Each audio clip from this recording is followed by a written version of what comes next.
পরম প্রেমময় শ্রী শ্রী ঠাকুর আমার পরমারাধ্যা জগৎ জননী শ্রী শ্রী বড়মা, পরম পূজ্যপাদ শ্রী শ্রী বরদা, পরম পূজ্যপাদ শ্রী শ্রী আচার্য দেবের শ্রীচরণে আমার শতকোটি প্রণাম। আমি শ্যামলী দেবনাথ, শ্যামার পরিবার চ্যানেলের সকল ভাই ও বোনেদের জানাই জয়গুরু ও ভালোবাসা। আমি শুরু করছি ইষ্ট প্রসঙ্গ আলোচনা। আজ আমি বলবো এক গুরু ভাইয়ের জীবনের ঘটনা। দাদাটি বলছে আর হাউমাউ করে কাঁদছে। তিনি বলছেন আজ থেকে 30 বৎসর আগে তাকে পরম প্রেমময় শ্রী শ্রী ঠাকুর অনুকূল চন্দ্রের দীক্ষিত করানোর জন্য এক দাদা ভীষণভাবে বলেছিলেন, তাকে যাজন করেছিলেন অনেক দিন ধরে, কিন্তু তিনি তার সে কথা কিছুতেই মানতে চাননি। তার কাছে ভালো লাগেনি, তিনি বিশ্বাস করতেন না ঠাকুর, বিশেষ করে ঠাকুরের দেওয়া ইষ্টভীতি। এটা তিনি কিছুতেই মানতে চাননি, তিনি কিছুতেই বিশ্বাস করলেন না। ইষ্টভীতি এ কথা শুনে অট্টহাস্য করলেন, উপহাস করেছিলেন এক সময়। তিনি বলছেন আর কাঁদছেন যে সে দাদাটি তাকে অনেক দিন ধরেই যাজন করেছিলেন। যাজন কাকে বলে সেটাও তখন তিনি জানতেন না, এখন জানেন, কারণ এখন দীক্ষা নিয়েছেন, তাই এখন জানেন যে ওই দাদাটি কেন এত দীক্ষা তাকে দেওয়ার জন্য পাগলপাড়া করে তুলেছিলেন। তাই দাদাটি বলছেন যে আজ থেকে 30 বৎসর আগে যখন আমাকে যাজন করা হয়েছিল, আমি তাকে চরম অপমান অপদস্থ করে দিয়েছিলাম। আমার ভালো লাগতো না, তাকে বহু রকম কথা আমি তাকে বলেছি, কিন্তু সেই লোক তাও বারবার তাকে সেই একই কথা বলে চলেছেন, কিন্তু কিছুতেই তিনি সেটা মানতে চাননি। যাই হোক, তারপরে সংসারে বউ ছেলে নিয়ে দিন কাটাচ্ছেন। মায়ার সংসার আহ্লাদে আটখানা হয়ে জীবন যাই হোক চলছে, কিন্তু এমন সময় তার এমন একটা দিন আসলো যে তখন সে জীবন আর তার রাখতে ইচ্ছা করছে না, তার আর ভালো লাগছে না। তিনি জর্জরিত হয়ে পড়েছেন, তিনি হতাশা হয়ে যাচ্ছেন। তখন তিনি এই পরিস্থিতিতে তার মনে পড়েছে সেই ঠাকুরের দীক্ষা নেওয়ার জন্য যে লোকটি তাকে বারবার বলেছিলেন, সে লোকটির কথা। কিন্তু তিনি কি করেছেন? অবহেলা করেছেন। এবার তিনি ভাবছেন যে আমার গুরু ধরা প্রয়োজন, কারণ আমার জীবনটা ভীষণ জর্জরিত হয়েছে, নানান সমস্যায় আমি জড়িয়ে গেছি। এ জীবন আমার আর ভালো লাগছে না, আমি কোথায় শান্তি পাব? তখন তিনি কি করতে লাগলেন? যার সঙ্গে দেখা হয় তাকেই তিনি জয়গুরু বলতে লাগলেন। যার সঙ্গে দেখা হয় সে পরম প্রেমময় শ্রী শ্রী ঠাকুরের দীক্ষায় দীক্ষিত হোক বা না হোক, তার মুখে শুধু জয়গুরু শব্দটি উচ্চারিত হতো। তিনি বারবার যাকে দেখতেন তাকেই বলতেন জয়গুরু জয়গুরু জয়গুরু জয়গুরু করতেন। তো হঠাৎই একদিন তিনি কান্না করে ফেলেছেন যে আমি এত জয়গুরু জয়গুরু বলি, কিন্তু কোনো জয়গুরু ভাইয়ের সঙ্গে আমার কি দেখা মিলছে না যে সে আমাকে ঠাকুরের চরণে আশ্রিত করে দেবে। যাই হোক, এবারে তিনি কান্না করতে লাগছেন, তার মানসিক অবস্থা এতটুকু ভালো নেই।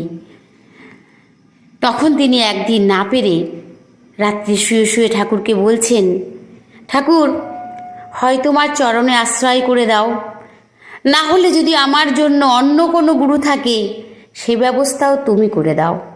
আমি আর এই জীবন জ্বালায় নিতে পারছি না, জর্জরিত হয়ে যাচ্ছি ঠাকুর, আমি আর পারছি না, আমার হৃদয় সিংহাসনে তুমি এসো ঠাকুর।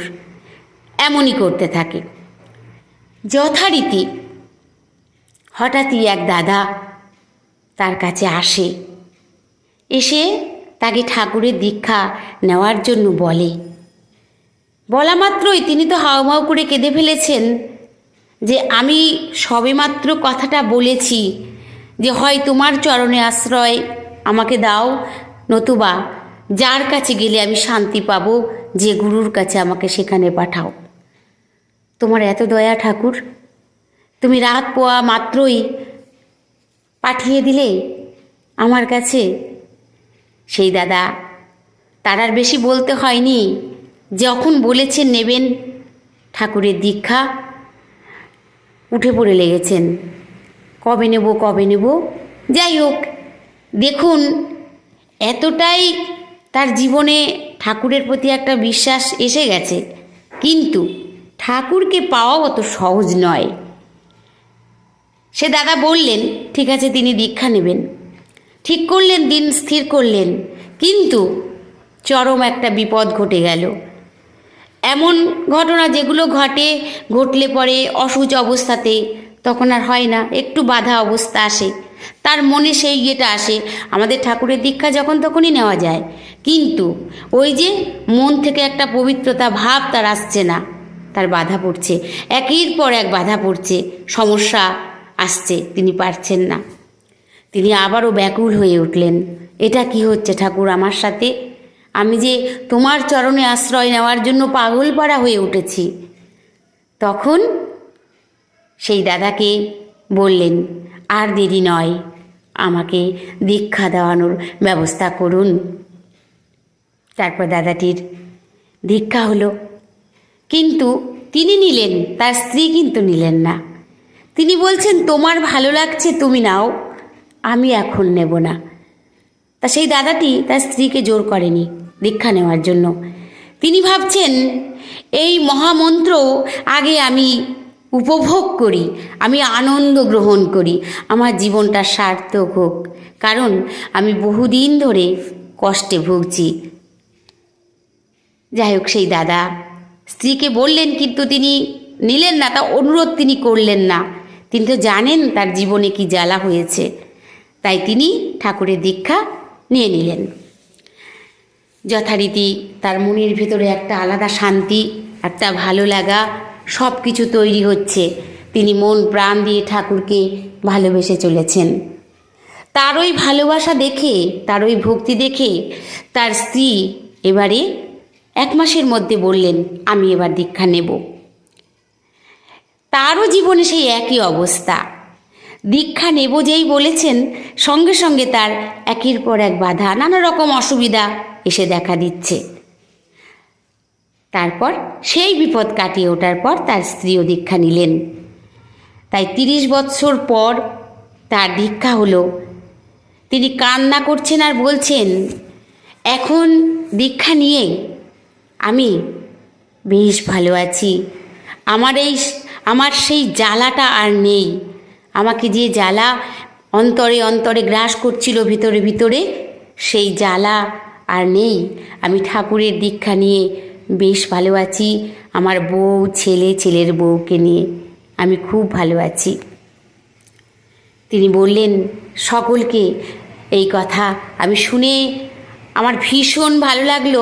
আমি বলছি তখন যে ঠাকুরকে পাওয়া অত সোজা কথা নয়, ঠাকুরকে তুমি অপমান করেছো, অপদস্থ করেছো। আমার ঠাকুর সকল সময় ঠাকুরকে অনেক রকম অপমান অপদস্থ করেছে, কিন্তু আজও সেটা আছে, এখনও চলছে।